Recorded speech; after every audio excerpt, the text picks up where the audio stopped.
Good evening, everybody. Welcome to the event number 5, Toastmasters. Today I'm the host, and as we discussed last time, today we are having story narration. I would be narrating first, if you don't have any problem, and second would be Mala, and third would be Arman. Clear? Yes, sir. Okay. So, yeah, let me take a breath because I'm going to start a story. Okay, Take my your time, story. sir. Take your time. No, I'm done. I'm good with my story. Yeah. Everyone, don't disturb me, man. I just forget it. Don't disturb like this, okay? Okay. My story is the story of 10 men. These 10 men, they were from different professions, but they lived in one city, one metropolitan city. They came from different backgrounds. They had different environments in the childhood. They studied in different fields, but they were working in one city. They were, as I told you, they were in different professions. But they had one intention that every weekend they used to gather together and they would do any one particular job or anything that would interest them or that would uplift them or uplift others. So these 10 men would gather every weekend and plan what they would do. One weekend they would go for helping the people in the hospitals. The next week they would go for orphanage. Or 1 week they would work in petrol bunk. 1 week they would work in restaurant. So they would work as delivery boys. They used to choose different professions, and what they would do is they would experience their life in the shoes of other people. So what the other people would feel, what the other people would experience, they would take it up, and whatever the money they earn on that day, they would donate it to a cause. That was the purpose. So they would live the lives of other people on the particular day, experience it, know the life of the people, and donate the money to the better cause. And in a way, this also uplifted those professions where people felt, oh, we are working in a lower profession, we are working in a mean job. So it would uplift their spirit, that they would feel better. Come on, these people are uplifting. Because when these guys would go and work with them, they would work with zeal, enthusiasm, and they would also bring with them the gusto, the power to uplift the mindset of the people. So they had very good intention, and all things were going well. Once they decided to go for a pilgrimage. The pilgrim center was on a mountain, okay, hilltop or a mountain top. So they took two-wheelers, all of them were going. And on the way, it was a really steep place. And unfortunately, two of them collapsed and went into steep and died. So they fell down into valley. And this shattered their dream, broke them, badly devastated them, because they were going for a pilgrimage, and all they did in their lives was very good things. They started uplifting people, they started devoting their life to the cause. When they were doing all these good things, all of a sudden, and on the journey to the pilgrimage, they lost two of them, their members. So this really broke their spirit. And once they came back from their pilgrimage, they were not there. They completely changed. Many of them got into depressions because they could not understand why this happened. They had lot many questions, and some of them got into substance abuse. So completely they got dispersed. Afterwards, no good cause took place. They never gathered. They never uh, came together for a purpose. I think after 10 years, one of them was a writer. So after 10 years, he goes to meet people in the team. There were 8 members now. He goes to meet them, and he discovers that one of them had died due to a long addiction to drinks and other substance, because he could not recover from the shock which happened on that particular day when they were on to the pilgrimage. And many of the people had really change their lifestyle, really change their opinions about life. I think they were not there, as I told you. They had completely become different people. And when he goes to speak to every individual, he asks them, how do you feel? How do you look at life after 10 years? And one thing they say, life broke us very badly, which we were not ready for. It devastated them. It completely changed the course of their lives. But one thing he says, one thing all of them agree that they could have stayed no matter what life threw at them. That they regret. They could have stayed, they could have worked, they could have done, no matter how much life broke them. That's they failed. It is not life which failed them, they failed the life. Actually, yeah, there are times we don't understand what happens. It actually puts you in a black room, you don't see anything, and you feel life is almost done. But still, the ability that human beings can go to any level of hell and still survive, still be there, and still come out of it.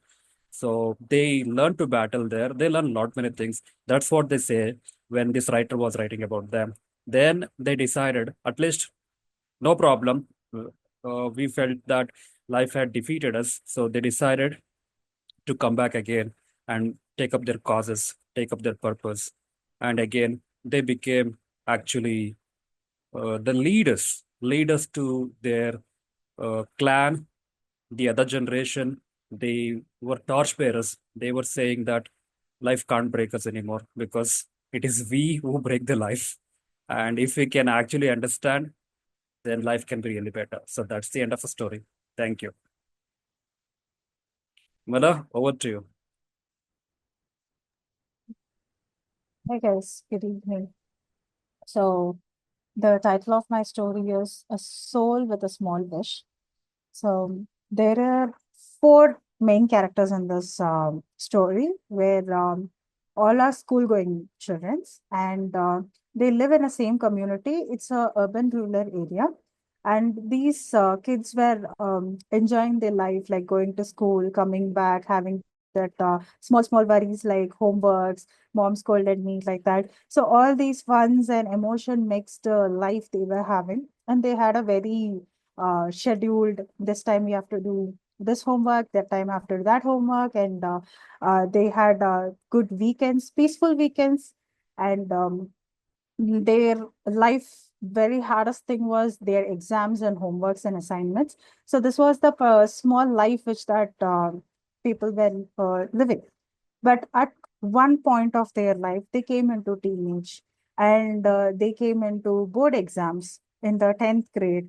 And when they all of a sudden grew up, their parents also started pressurizing them on educations and studies, then giving importance to their extracurricular activities. Like one was good in poetry, one was good in dancing, one was having good sports, though his performance in education is quite average. But another girl was also very good in singing. So each one has their own unique talent and their way of showing and having their own life. But all of the parents who are belonging to the same community and they are neighborhood as well, so they used to compare each one, like he has got that much work, she has got this much work, why can't you? So this was a basic line of their life and it was going smoothly. So once what happened, there is a guy called Raj. So he's a very good scorer and he's a good poet. But his passion is towards the poetry. He doesn't have mind to go and study medical engineering like that. He is forced by his father to study and get good scorings. So to fulfill his father's wish, he usually sits in home and studies, do homework, always be the topper of the class, because even 1 mark if he loses, his father becomes mad on him. So he feels very hurt about it because he doesn't want to let his father down. So once what happened after their board exams, the results came.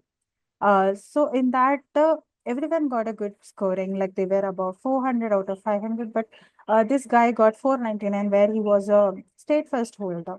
But the father of that particular guy was not satisfied because he missed one mark. He missed 500 out of 500. And he was very angry. He was telling to apply for revaluation and these things.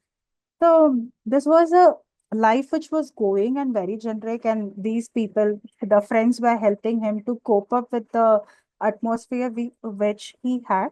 But they first time going through something that is called separation.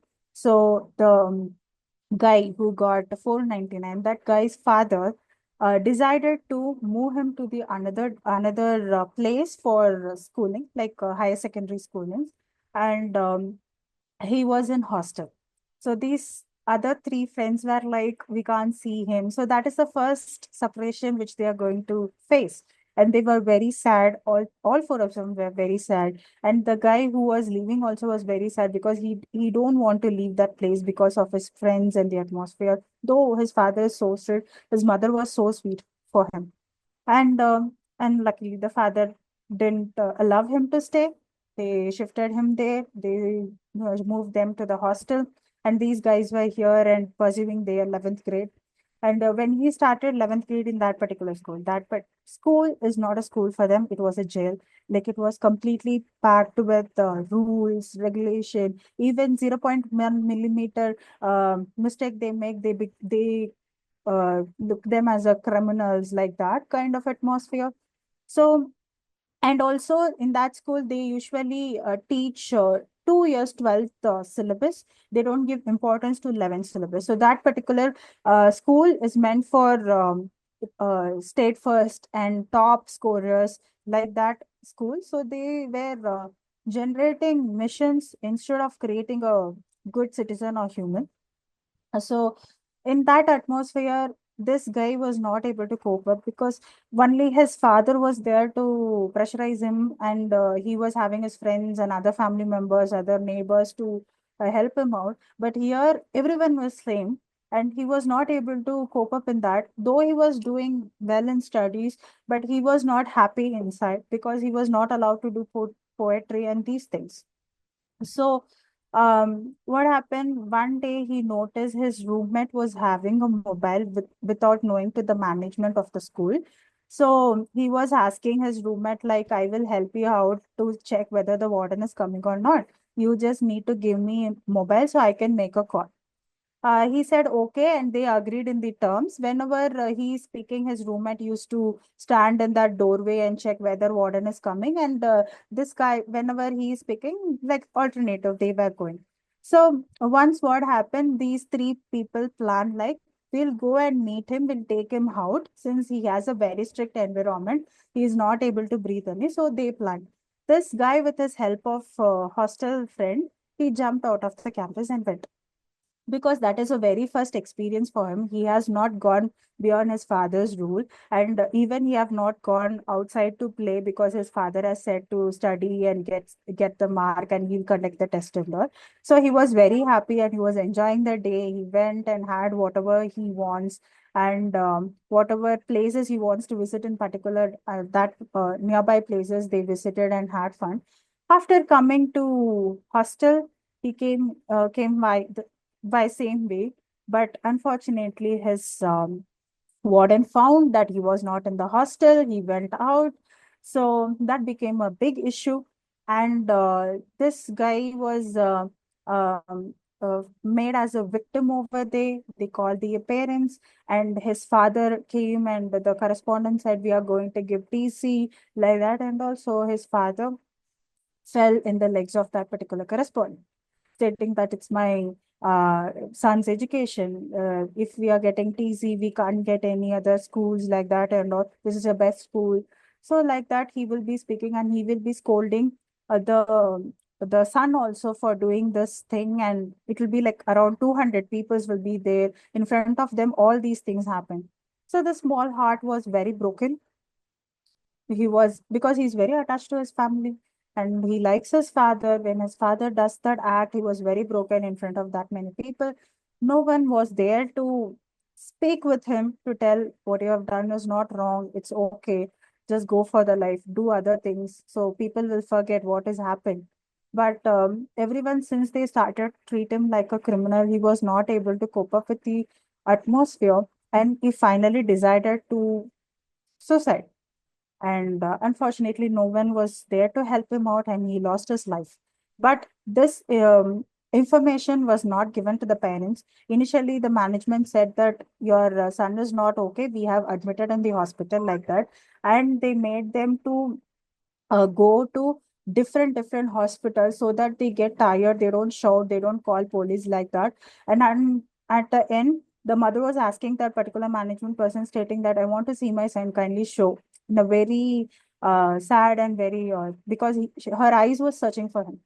And finally they said your son has passed away because we were not able to give the medical things for him, so he has passed away. Like that, they gave uh, the son's body to the particular parents. And this was like very heartbreaking story, and it was a true story, happened in my own locality.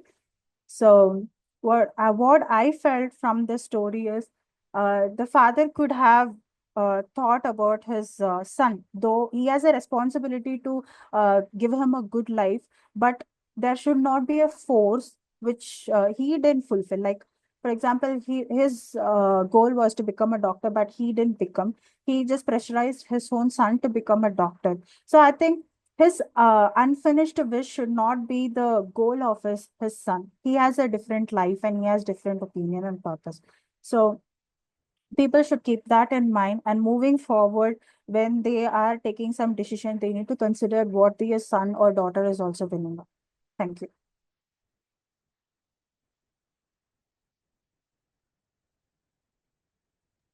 Arman, it's your turn. Okay. My story would be about a boy named Sam. So one day, a little boy named Sam was walking from his home to school, where he found a little puppy hiding under a bench. He looked around, but nobody was there. It was a brown puppy. It looked scary and also hungry. So after a few minutes, he kneeled down and had out his hand and and take out some food from his lunch and break it into small pieces. The puppy smelled the food, sniffed it, and came close. And while the puppy was coming close to the boy, Sam would smile and say, "Don't worry, puppy, I will help you." And after that, he carefully picked up the puppy and went home. After he went home with puppy, his mom was confused but agreed to find the owner of the puppy. So after that, they make a little bed for puppy, fed him, let him drink some water, and after some time, the puppy curled up in his bed and slept. At uh, at the next day, the Sam and his mother were putting posters in the neighborhood, and by the evening, a little girl come by the name Lily, and she said, "That's my dog, Will." By hearing his owner and seeing his owner, Lily, the dog jumped into the arms of Lily, wagging his tail in excitement. The Lily smiled and gave Sam a huge hug and says, "You're a hero." After that, Sam felt nice, and not just by that, he helped his puppy, met, found his home, and at that night, he slept with a big smile in his face. That's all. Good. Pooja? Yes, sir. So most of the stories they go back to my childhood days because that was a time where I would really search for stories. Okay, I would search. It's not that I would get, I would search for stories. And I don't know, I had a very interesting thing that I would try and look for stories of wit and humor. So, wit and humor is a rare combination, and most of the stories or childhood stories revolve around two people. One is Birbal, the other is Tenali Ramakrishna, most of the Indian version of those stories.